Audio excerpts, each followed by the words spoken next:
Hello, this is Shambhavi. Welcome to Satsang. Satsang is an ancient spiritual practice from India. It means being in reality together. I give Satsang live every Wednesday and Sunday night in Portland, Maine. This Dharma talk was recorded during one of our Wednesday night gatherings. Please visit jayakula.org to learn more about the teachings.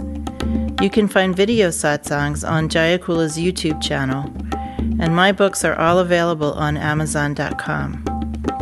Much love to you, wherever and however you are.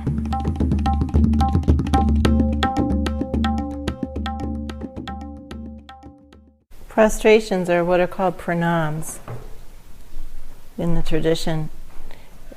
Could be anything from just going like this, or kneeling and doing it like people do at the end of teachings here, or it could mean doing full body prostrations where you're lying flat on the ground with your head face down.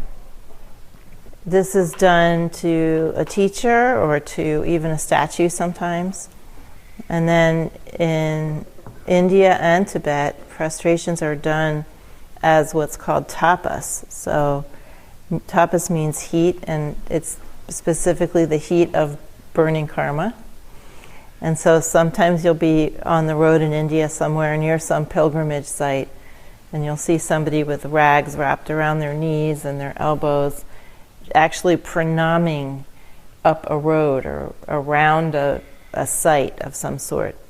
And of course, the most famous prostration site probably in all of Tibet and India is Mount Kailash. So Mount Kailash is in eastern Tibet, and there's a pilgrimage route that built around the base of the mountain.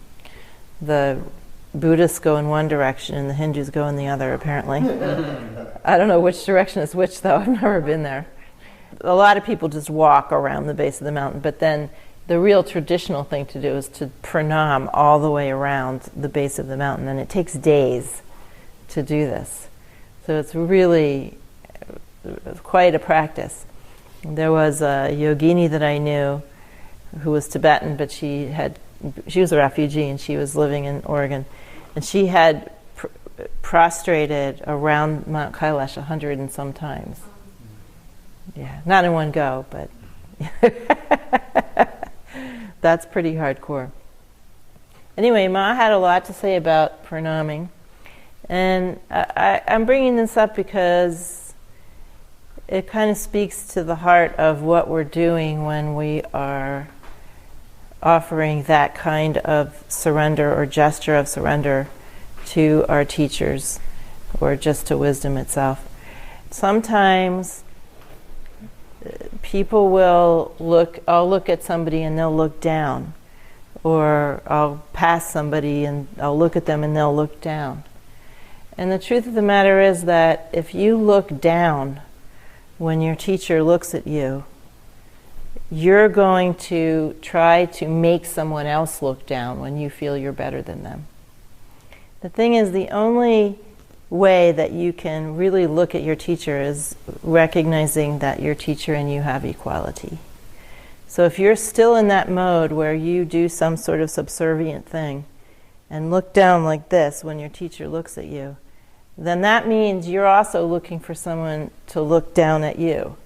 Do you understand what I'm saying? You've got a pecking order established. And you may think that you're being humble to your teacher, but then somebody else comes along that you feel you're better than, and you'll want to lord it over that other person. In the matter of relating to the teacher, there is no such thing as looking down with that kind of pecking order gesture. Right? That is not a proper way to relate to a teacher. And it's funny to say that because, of course, when we do prostration, we actually put our head at the feet of the teacher. So you might say, well, that's looking down, that's subservient, but it's not subservient at all. It's a gesture of surrender so that you can discover who you are, discover your own self. And Anandamayi Ma taught about it on many different occasions. What is the real meaning of prostration? And I want to read you a little bit of what she says and then also practice what she says. So this, of course, is a translation or a transcription and translation of one of Ma's satsangs. The questioner asked, "What is the right way of doing pranama?"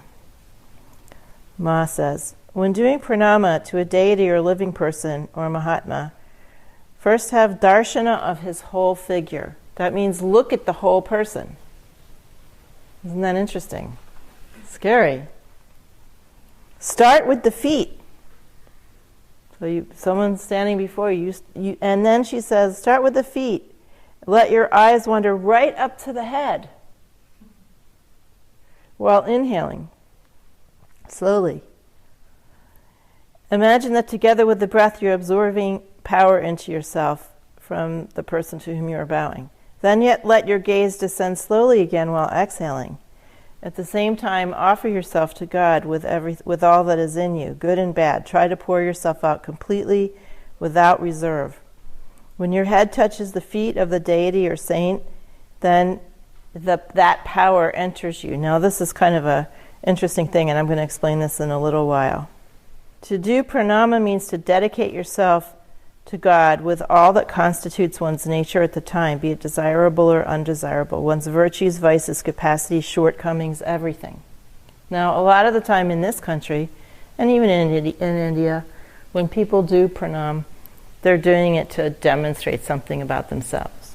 You know, they want to demonstrate how devoted you are, or how special and holy you are in some way. It's like a performative gesture.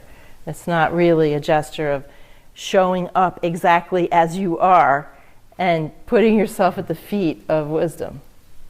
So Ma's saying that the real pranam is when you don't leave anything out. You're not showing off. You're just being your whole self and showing up for the darshan of that form of wisdom.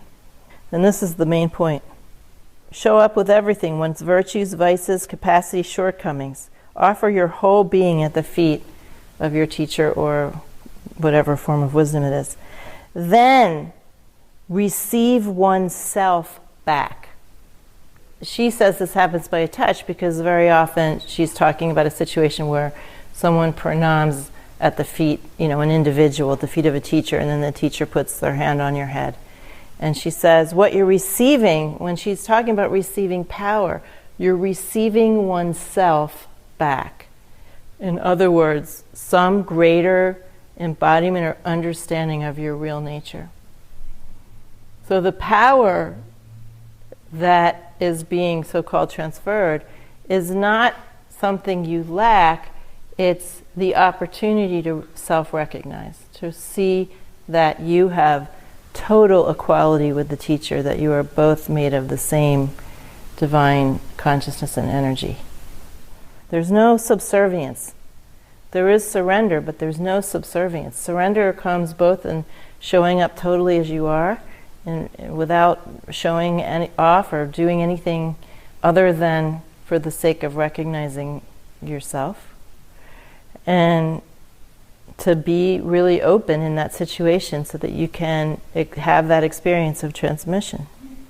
Then another pith, essence of it all. Pranama is done to God alone, never to a person, and therefore can be done anywhere at all, for God is all-pervading.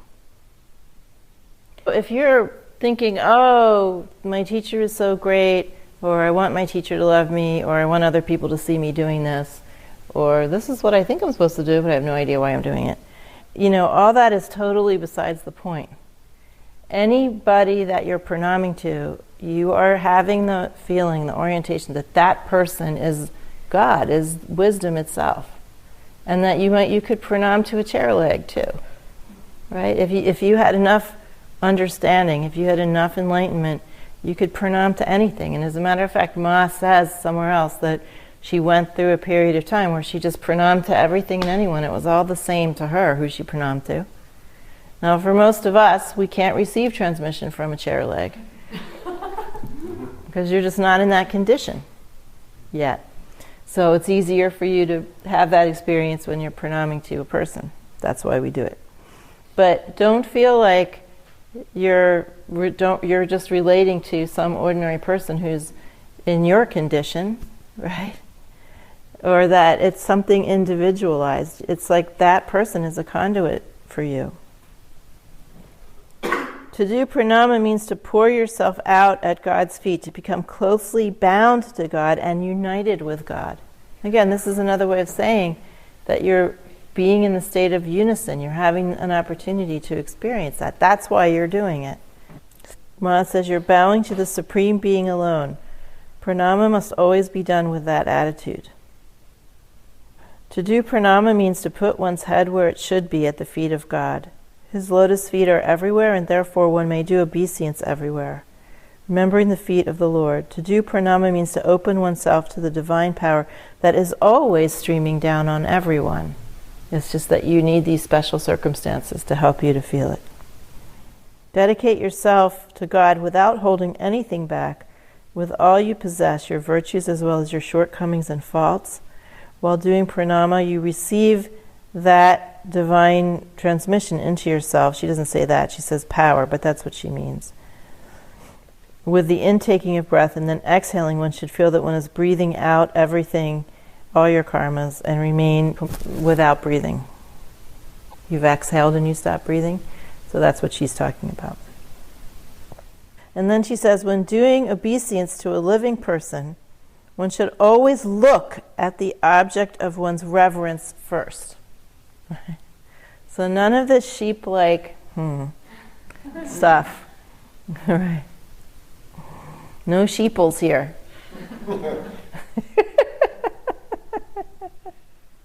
So when doing obeisance to a living person, one should always look at the object of one's reverence first, so as to receive the adhikara to do pranam. Adhikara is a word that means capacity or primordial capacity. And so if you have the darshan of the person that you're relating to first, you are receiving transmission first, you are in the state of your practice first, you've swept your eyes up and then you've taken a moment to look at that person and you're inhaling. And then through that gaze you receive the capacity to do pranam the right way. Not stuck in your games the karmic mind games that you play. And then you exhale and then you do the pranam. And then at the bottom of the exhale, when you're down there, you're just having a moment when you're not breathing at all. And then you can start breathing again. So pranama is a really beautiful practice. And I think, I mean, people enjoy it here, of course, but there's also a lot of confusion. Sometimes new people come. At the end of the teaching, everybody does the half pranam, which is not something that I instructed people to do. People just started to do it. But sometimes you'll see new people and they're like looking around like a little bit scared. That if we made this into a different kind of a moment, then I think it would make more sense, right? At the beginning of the teaching, when I finish doing the chants, there's a moment when we silently sit together, right? And then at the end of the teaching, if you guys are going to continue to do pranam, then I think we should have a moment when there's an open-eyed being together. Instead of just everyone just goes whoop.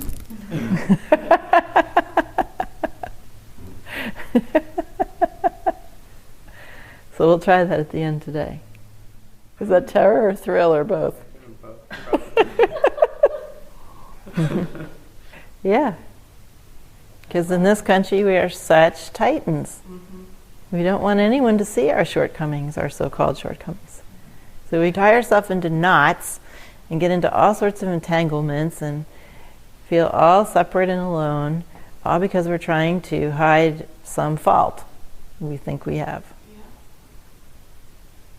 And then all you're doing is focusing all your attention on me, myself, and I.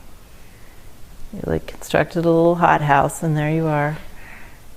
Inside it's sweating all by yourself. Does everybody understand this method of Ma's?